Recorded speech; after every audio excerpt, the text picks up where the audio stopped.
mental health itu kan penting nggak cuma di dunia kerja doang. Jadi secara keseluruhan sebagai human being yang bisa berfungsi secara sosial, itu kita penting banget punya kesehatan fisik. Tapi nggak cuman itu ya, cuman kesehatan fisik doang. Jadi harus punya juga kesehatan mental yang bagus. Nah, kalau misalnya di dunia kerja, biasanya ya yang dikedepankan di mental health-nya Gen Z ini itu dia seimbang antara hati dan pikirannya. Jadi misalnya nih dia butuh problem solving di tempat kerjanya yang agak sulit mungkin, terus dia dapat tekanan, itu dia nggak gampang stres karena dia udah punya kesehatan mental yang bagus. Ketika mereka masuk dunia kerja, aduh baru ditek dikit aja langsung pindah, gue gak kuat, kantor ini toksik. Gen Z itu merasa si paling pintar, si paling tahu. Dan mereka tuh orang-orangnya tuh rata-rata susah untuk belajar kompromi, ngeyelan. Oh gitu. Susah kompromi, susah ngalah. Yang menyampaikan informasi misalnya ya lingkunganmu toksik. Nah, mereka ini kan nggak lihat dulu kan variabel-variabelnya orang ini yang menyampaikan pesan ini. Seperti apa sejarahnya, mereka sendiri di tempat kerjanya seperti apa, mereka memang punya track record kutu loncat apa enggak, asal banyak followernya, langsung dilihat aja, terus dipedomani semua share-sharingannya. Akhirnya ya itu, ngikutin.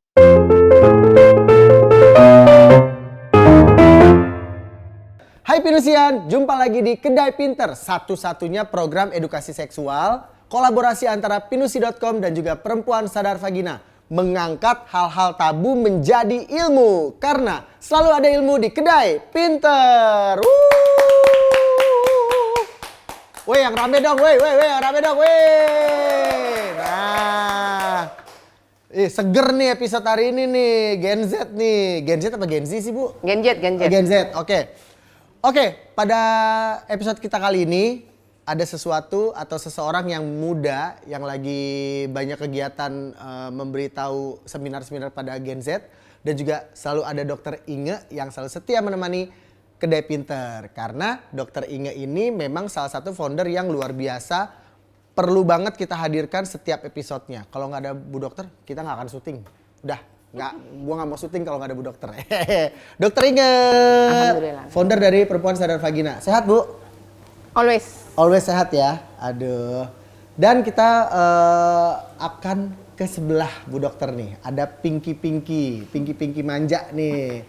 Dr. Aryanisa Ayuning Tias atau bisa disebut Dr. Ayu. Iya. Dr. Ayu. Bagaimana kabar? Salam kenal Dr. Ayu. Sehat, terima kasih. Alhamdulillah. Seger nggak lu kameramen? Seger nggak lu kameramen? Mohon maaf, sudah ada yang punya. Oke, tema kita pada episode kali ini yaitu Gen Z sering pindah kerja jadi kutu loncat. Disebabkan karena kesehatan mental kah? Kita kulik ya, bagaimana seorang Gen Z yang pindah-pindah kerja jadi kutu loncat, ngerasain kerja di sini, belum lama ke sini lagi pindah, ke sini lagi. Apakah itu berhubungan dengan kesehatan mental? Oke, kita kulik. Untuk Dr. Ayu dulu nih, Dr. Aryanisa Ayuning Tias. Harus lengkap ya. Dr. Ayu. Menurut Dr. Ayu, seberapa penting kesehatan mental Gen Z atau Gen Z jika ingin terjun ke dunia kerja? Kalau menurut saya secara keseluruhan ya, mental health itu kan penting nggak cuma di dunia kerja doang. Jadi secara keseluruhan sebagai human being yang bisa berfungsi secara sosial, itu kita penting banget punya kesehatan fisik. Tapi nggak cuman itu ya, cuman kesehatan fisik doang. Jadi harus punya juga kesehatan mental yang bagus. Nah, kalau misalnya di dunia kerja, biasanya ya yang dikedepankan di mental health-nya Gen Z ini itu dia seimbang antara hati dan pikirannya. Jadi dia mempunyai ketenangan gitu. Misalnya nih di tempat kerjanya dia dapat tekanan tuh dari atasannya atau dari timnya dia atau dari teman kerjanya. Itu dia tuh bisa berpikir dengan jernih karena dia punya hati dan pikiran yang udah sinkron, udah sehat dari awal gitu. Jadi misalnya nih dia butuh problem solving di tempat kerjanya yang agak sulit mungkin, terus dia dapat tekanan, itu dia nggak gampang stres karena dia udah punya kesehatan mental yang bagus gitu sih kalau menurut saya ya. Karena dunia kerja juga kan banyak banget yang sikut-sikutan kan, iya, itu dia, dari makanya.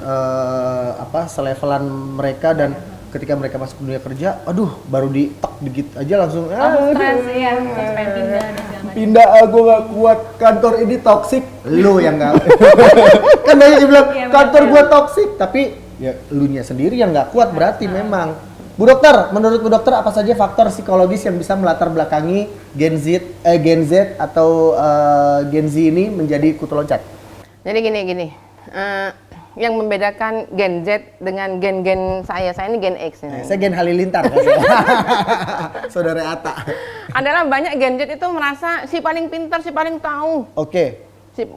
Dan mereka tuh orang-orangnya tuh rata-rata susah untuk belajar kompromi, ngeyelan. Oh gitu. Susah kompromi, susah ngalah. Ini nggak lepas dari memang mudahnya Gen Z ini untuk bisa mengakses semua informasi dari internet, mudah diakses. Nah, yang menyampaikan informasi misalnya ya lingkunganmu toksik, nah mereka ini kan nggak lihat dulu kan variabel-variabelnya orang ini yang menyampaikan pesan ini, seperti apa sejarahnya, mereka sendiri di tempat kerjanya seperti apa, mereka memang punya track record kutu loncat apa enggak, asal banyak followernya langsung dilihat aja terus dipedomani semua share-sharingannya. Akhirnya ya itu ngikutin, padahal kan yang memberikan informasi di internet ini harusnya saat mau dipedomani, mau dijadikan contoh, kan harusnya dilihat dulu kan dia nih seperti apa variabel-variabelnya. Nah, jadi itu yang membuat kenapa banyak Gen Z itu jadi ya sudahlah gampang pindah ya, itu karena merasa paling tahu, susah kompromi, dia mendapatkan informasi dari medsos yang ya itu dia nggak selektif dia pilih. Dan ujung-ujungnya si paling mental health. Dokter Ayu, apakah tidak merasakan training atau program sebelum kerja bisa menjadi faktor Gen Z juga mudah mengalami stres ketika bekerja? Kalau training sebelumnya, maksudnya yang sebelum masuk kerja kan dia ada trainingnya gitu ya, itu membantu atau enggak? Kalau menurut saya itu tergantung sama orangnya, tergantung sifat orangnya. Jadi orang kan ada yang misalnya dia nggak usah pakai training, nggak pakai pengenalan, dia udah mudah beradaptasi. Jadi misalnya dia baru kerja 1 minggu, dia udah benar-benar mengenali, menguasai si lingkungannya dia. Beradaptasi. Ya itu lebih mudah. Itu dia mungkin nggak terlalu pengaruh ya soal training dan segala macamnya. Tapi kalau berkaca sama diri sendiri nih, saya kan orangnya susah juga ya untuk beradaptasi. Jadi misalnya nih udah prepare skillnya, prepare materinya, prepare segala macam, terus begitu terjun ke dunia yang baru, orang-orangnya baru, lingkungannya baru, itu bingung, flustered gitu, bingung harus gimana, terus akhirnya stres sendiri. Nah itu tuh berguna banget training yang sebelumnya. Training itu berguna ya? Untuk membantu kita adaptasi. Jadi kita kenal dulu sama lingkungannya, kita kenal juga sama orang-orang yang ada di situ, kita bisa lihat lingkungannya tuh kayak apa sih gitu sih. Udah gitu apalagi paling susahnya lagi kalau dia introvert, mampus gitu. Oh iya. Iya, kan? Makanya tergantung pribadi orangnya sih. Iya. Bu Dokter, apakah menjadi kutu loncat merupakan solusi tepat agar kondisi mental Gen Z ini tetap stabil meskipun sudah masuk ke dunia kerja? Jawabannya pasti enggak. Tidak tepat berarti? Enggak tepat. Karena dimanapun kita berada, mau di sini, mau di sana, pasti di sana tuh punya tingkat kesulitannya sendiri-sendiri. Betul, ada plus minusnya. Pasti. Jadi yang benar bukan kutu loncat. Ya bertahan, kita belajar dengan yang sudah ada di sana, ya belajar untuk bisa bagaimana caranya kita, yaitu kata Dokter Ayu tadi, beradaptasi, menyesuaikan diri. Sampai kapanpun, di tempat manapun, semuanya, nggak ada yang pas seperti sesuai dengan yang kita mau. Kita tinggal sama orang tua kita sendiri aja, Dokter Ayu. Ada masalah? Kadang-kadang Enggak, banyak yang nggak pas dengan kita. Itu orang tua kita itu. Orang tua. Yang melahirkan kita, yang pasti ingin memberikan yang terbaik untuk kita. Apalagi rekan kerja kita, yang masing-masing itu pasti, ya namanya manusiawi. Betul. Pasti ya pengen yang terbaik untuk dirinya masing-masing. Betul. Ya pastilah kita merasa nggak pas. Orang tua kita sendiri aja kita banyak nggak pasnya. Gitu. Apalagi bos yang udah ngerasa ngebayar kita. Oh. Waduh, ini kalau bisa tangan 2 bisa jadi gurita nih, tangan 5 nih. Ya kan ngerjain ini juga, ini lagi ngetik ini. Yang ini iya loh. Yang ini. Wah, ya kan? Apalagi nih ya jadi curhat. Dokter Ayu, menurut dirimu nih, apa yang harus kita lakukan untuk mencegah dan mengatasi rasa stres karena bekerja? Kalau dalam hidup tuh kan kita harus balance ya, kayak live, love, life, ya kan? Apa Harus tadi? balance. Live, love, life. Jadi dalam hidup tuh kita semua harus balance. Kan kita udah sering tuh, misalnya seharian kita kerja. Ya. Setelah itu tuh kita harus lepas dari kerjaan, benar-benar lepas. Jadi cari kegiatan yang gak berhubungan sama pekerjaan. Pekerjaan Misalnya lagi. dia seneng, misalnya ngelakuin hobi. Misalnya dia senangnya nonton film, kayak Oke. orang-orang kan seneng tuh nonton film, ada Drakor, drakor, nah kan? oke. Drakor, terus film-film yang di bioskop, Komedi. ketemu sama temen-temennya, nongkrong di kafe, hangout, terus kalau misalnya dia pulang ke rumah masih bareng keluarga, bisa catch up kan. Misalnya seharian ini aku ngapain aja, cerita gitu loh sama keluarganya, gitu. Atau misalnya orang yang seneng dengerin musik, dia di kamar dengerin musik. Misalnya, Atau olahraga juga nah, bisa. olahraga ringan juga membantu banget. Jadi harus balance antara kerjaan sama dunia di luar kerjaan. Sama supaya kehidupannya nggak ya. banyak stresnya gitu. Oh gitu. Tapi ada juga sih ya ada beberapa sih saya di lingkungan aku nih ya. Dia udah jam 9 sampai jam 6 sore udah kerja nih. Pulang udah waktu pulang pas segala macam dia tetap di kantor. Nyampe jam 9 malam nih di kantor. Udah pulang semua udah pada mau tidur nih udah jam 10 jam 11 masih tangtung-tangtung di grup. Ini lu hidupnya kapan sih? Heran. Itu tuh kayak gitu tuh. Nah kalau itu tuh balik lagi ke deal-dealannya waktu awal kerja kan ada kontraknya kan. Dia kerja dari jam berapa sampai jam berapa. Dia harus benar-benar tekenin kalau misalnya fee rate-nya dia segini, kerjaannya dia dari jam segini sampai jam segini, ya udah selain itu tuh nggak bisa diganggu gugat. Haknya dia untuk kehidupan dia iya, dong. Benar, Ya kan memang dari jam 9 pagi sampai jam 6 sore. iya. Di luar itu ya cari Harusnya muka. jangan, iya, Cari muka. Maksudnya jangan diganggu gitu loh orangnya. Harusnya ya dari Harusnya bener dong. Kita Iya. cari duit dari jam 9 pagi sampai jam 6 aja. Udah, selain itu ya udah cari muka. Oh, tapi kalau dokter nggak bisa. Dokter mah orang lain enggak, tidur beda mah dia kerja. dong. Beda. Kalau itu beda ya.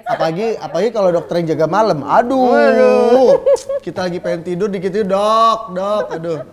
Bu dokter, apakah stres dalam bekerja bisa mengguncang kejiwaan seseorang pada akhirnya? Terus kenapa itu? Saya boleh ambil sedikit tadi ya. Saya tadi dengar loh waktu Kak Jeje sama Dokter Ayu ngomong-ngomong di pojokan sana. Oh iya? Bahwa kata Kak Jeje, stres itu kan perlu ya Dokter Ayu. Ya benar Kak Jeje. Stres itu memang tidak selalu buruk. Karena dengan adanya stres kita mau nggak mau dipaksa untuk fokus, energi, menghasilkan sesuatu yang bagus. Kita harus menghadapi tantangan, yes. Tapi stres ini bisa berbahaya kalau stres ini tubuh kita itu merasa stres itu ancaman dan bahkan stres itu bisa dikonversi atau gini, stres itu bukan cuma perasaan kita aja tapi jadi ke fisik. Nah apabila kita merasakan stres tertekan itu sampai misalnya sampai kita deg-degan, sampai diare, Mules sampai ya. asam lambungnya naik, Asam lambung naik. sampai susah tidur, nah itu dia, itu bisa mengguncang kejiwaan kalau stres tadi sampai mengganggu ke fisik. Oke, berarti itu harus diobatin ya dokter itu stresnya. Ya iya, itu bisa berbahaya kalau sampai ke situ. Dan memang setiap orang nggak sama. Setiap orang stres yang diterima seseorang stres itu manifestasinya ke setiap orang nggak sama, tergantung dari Levelnya. tingkat stres yang diterima orang itu dan seberapa besar orang itu bisa menahan stres. Oke. Nah, jadi memang setiap orang nggak sama. Beda-beda. Oke. Bisa jadi misalkan susu tumpah buat aku, aduh sayang banget. Buat dokter, cuman susu doang bisa ganti lagi. Kayak gitu beda-beda ya levelnya ya dokter ya. Oke, lanjut.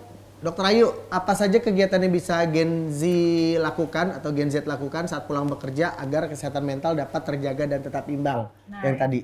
Yang tadi itu kan udah kebahas sedikit ya. Misalnya dia hobinya dari musik ya dia dengerin musik. Dia main musik ya udah Main musik juga, ngeband lah sana gitu. Tapi yang biasanya dilakukan orang kan ketemu sama temen-temennya Temen-temen, ya, hangout, terus ngopi. catch up, ngobrol, ngopi di kafe yang suasananya enak, ada musiknya segala macam.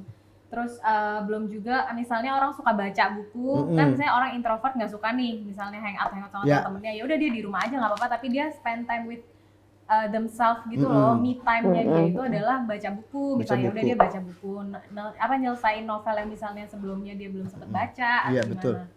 Gitu. Sama olahraga sih, biasanya kan olahraga kecil gitu ya. Di rumah kan bisa kita pakai kayak yoga mat, terus habis itu Bisa. kita nonton video di YouTube, Iya. terus kita olahraga exercise kecil, itu juga membantu sih. Atau yang suka keramaian ya udah ke GBK lu lari ya kan, ke GBK Iya, bisa. sama teman-teman bisa jadi.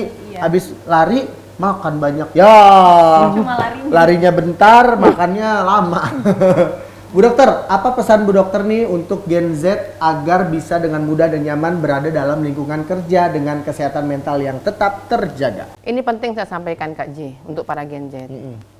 Ayo para Gen Z sadari bahwa yang pertama, mulai sekarang ayo lapang dada mindset dibuka, belajar dari yang tertua. Harus mau belajar dari kita, Senior. dari Gen X, dari baby boomers. Kadang-kadang kesalahannya Gen Z itu, belajarnya ya sama Gen Z juga. Kalau Gen Z-nya yang betul-betul punya insight bagus, bermental stabil kayak Dokter Ayu, kayak Gen Z yang ada di PSP, kayak Dokter Dias, kayak Pak Ujan, kayak Kak Dafarel, nggak apa-apa. Nah, tapi kalau Gen Z-nya Gen Z strawberry, nah itu gimana itu? Nah, ayo. Jadi mulai sekarang para Gen Z belajar dari yang tertua. Oke. Di tempat kerjanya maupun dari orang tua, timba ilmu sebanyak-banyaknya. Betul. Jangan dari yang medsos-medsos yang seusia mereka. Ambil positif, buang negatifnya. Iya. Yang kedua, udah pandai-pandai menempatkan diri di tempat itu. Sadari bahwa adik-adik ini kan masih baru. Ya namanya orang masih baru, ya belajar tradisi di tempat itu, ya menempatkan diri, ya sudah ya. Ya sudah, enggih, siap. Percayalah, waktu nanti kan mereka juga akan jadi senior. Oke. Nah, tinggal yang nggak pas dari seniornya dulu jangan dikerjakan. Betul. Nah, yang baik ya diambil. Diterapin lagi ke yang juniornya, yang baru lagi. Selanjutnya yang pasti harus karena saat ini tuh Gen Z tuh banyak, mereka tuh kadang-kadang tuh overlapping. Hidupnya di dunia nyata atau dunia hayal. Kita nih hidup di dunia nyata, bukan di dunia maya. Banyak yang di-share orang tuh di dunia maya itu kerja sedikit hidup enak, itu bohong Kak Jen. Ani-ani, Bu Dokter ani-ani. Itu mah bohong. Itu lontong. Apalagi film apa drakor. Di drakor itu kan orang kerjanya begitu aja, hidupnya itu kayaknya malam itu Enak minum, gitu. makan, ngafe, kerjanya cuma sedikit begitu. Iya. Di kehidupan nyata nggak gitu. Susah. Di kehidupan nyata nggak seperti itu. Di kehidupan nyata kalau mau hidup enak kerjanya harus berat. Betul. Kerja berat aja hasilnya belum tentu bagus, apalagi nggak ngapa-ngapain. Sadari itu. Karena duit nggak jatuh dari langit ya, Bu enggak. Dokter. Enggak. Apalagi saat ini, ayo Gen Z, waspada. Kalian harus waspada, saat ini tuh banyak tenaga-tenaga kalian tuh digantikan oleh mesin. Kalau kalian misalnya nggak betah, oh jangan salah. Suatu waktu nanti bos kalian akan mengganti tenaga-tenaga orang sama mesin. Selesai dah Robot kalian. semua, sistem semua. Aduh. Selesai dah kalian. Selama Dokter Ayu menjalani pendidikan kedokteran nih, apakah pernah merasa stres dan kelelahan? Kalau pernah, apa nih yang dilaku sama Dokter Ayu buat kesehatan mental tetap terjaga? Kalau boleh jujur ya, sebenarnya ada di field yang sangat demanding ini tuh lebih banyak stresnya daripada enggaknya. Oh gitu. Iya, lebih baik capeknya daripada enggaknya. Kan kita juga nanti nih sebagai dokter harus bertanggung jawab sama pasien, Betul. sama keluarganya juga. Betul. Terus kita juga interaksinya baik sama human kan, sama Betul. orang beneran gitu loh. Jadi kita dituntut untuk selalu ramah, Betul. terus nggak boleh sedih, nggak boleh stres, nggak boleh nangis. Itu sih, itu yang bikin jadi capek akhirnya ya.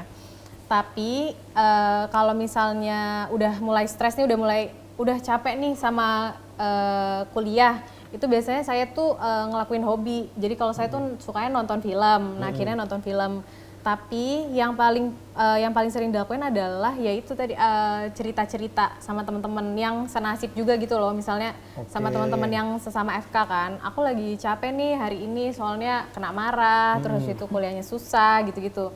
Itu membantu banget. Tapi misalnya udah mentok banget karena saya ini cengeng ya. Jadi akhirnya luapan emosinya tuh jadi nangis. Jadi lebih ke nangis ya. Iya, nangis. Tapi harus udah janji sama diri sendiri, kalau udah habisnya nangis, kita nggak boleh ungkit-ungkit lagi masalah yang udah ditangisin itu. Jadi susahnya ditinggal di hari kemarin, istirahat dulu kita, besoknya tuh kita harus udah prepare untuk apa ya, di hari yang baru lagi gitu, nggak boleh bawa-bawa masalah yang sebelumnya. Nah misalnya kalau buat Gen Z, misalnya dia merasakan stres, terus dia udah nggak tahu mau gimana lagi, boleh kok ke profesional, orang yang profesional, misalnya kayak psikiater, psikolog, itu boleh kok didatengin. Maksudnya jangan self-diagnose. Kalau sekarang kan trennya ya, orang misalnya dia ngerasa, aduh aku stres nih, aku deg-degan, aku oh my god, aku anxiety. Aduh, Padahal enggak kan. Belum tentu kan kesana. Belum tentu kesana. Jadi kalau misalnya mau yang benar-benar di-treat secara benar, itu harus ke tenaga profesional. Ya. Jadi jangan self-diagnose, misalnya ada gejala dikit apa, terus dia merasa, oh my god, aku terkena penyakit mental Health gitu segala Iya. dikit-dikit si paling kena mental. Nah itu makanya, jadi harus ke Bu Dokter, kesimpulan pada episode hari ini. Silakan. Untuk Gen Z penting tanam di kepala, di mindset bahwa tidak ada sesuatu yang instan. Oke. Nggak ada. Yang katanya di film-film Korea itu masih muda, kaya raya, mobilnya mewah, itu bohong. Kecuali punya orang tuanya. Nah, Kalau pencapaian sendiri enggak. betul. Enggak ada sesuatu yang instan. Semua butuh proses. Dan patut diingat, pencapaian satu orang dengan orang lainnya itu berbeda. Sesuai dengan tingkat spiritualnya dia ke Tuhan. Tergantung emosionalnya. Tergantung intelektual dan tergantung kekuatan mental dia. Makanya mulai sekarang Gen Z kalau mau jadi juara, tanamkan mental juara, bukan mental pecundang. Kalau dari saya ya, hidup harus terus berjalan. Kalau mau makan ya kerja. Lu bukan anaknya Prabowo. Anaknya Prabowo aja kerja ya. Yang duitnya segitu banyak tetap kerja kok anaknya Prabowo ya. Kecuali lu anak sultan tuh. Rafathar tuh juga kerja tuh umur 17 tahun, lihat aja. Oke guys, terima kasih sudah menonton episode ini. Jangan lupa di like, share, subscribe dan juga bunyikan loncengnya. Sampai ketemu lagi di episode mendatang. Bye. Wassalamualaikum warahmatullahi wabarakatuh.